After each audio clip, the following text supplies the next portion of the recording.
Over the next hour, the governor and I put the notion of sole force politics to the test. There are many areas of disagreement between us on key policy issues, no doubt.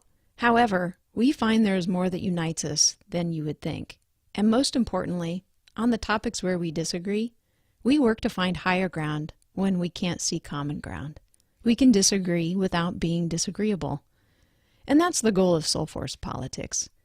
Ending the typical political engagements that divide us up by political party or ideology or us versus them categories, and instead work to see the human on the other side of the conversation, to open our hearts to respectful dialogue and to model honorable leadership. You'll still hear me taking a public stance against Governor Hogan when I think he's wrong. However, you'll never find me hesitating to praise him when he is doing something good and right too. That's one of the big problems in politics today. Pound on each other when you have a disagreement, and then go totally silent when you think the other side has a good idea. A Democrat isn't supposed to ever say something nice about a Republican, even when they agree. And vice versa, both sides are culpable.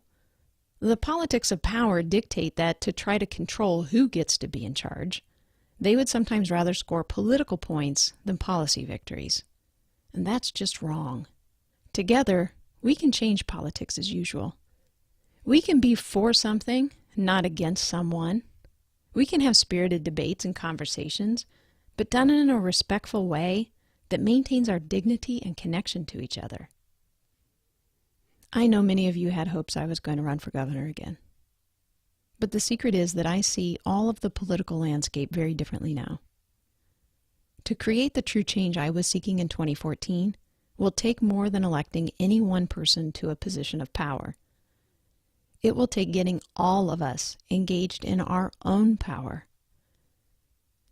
The true revolution is in the way we relate to each other. The transformation we want in our communities will not come just from passing different laws and ordinances. It actually comes from inside of us. This shift is going to happen from the bottom up and out, not the top down. The top down isn't working. Look at how dysfunctional Congress is. Look at the mess that's churned out of the White House every morning. We can change this. We can change this simply by refusing to defer all of our power over to someone else.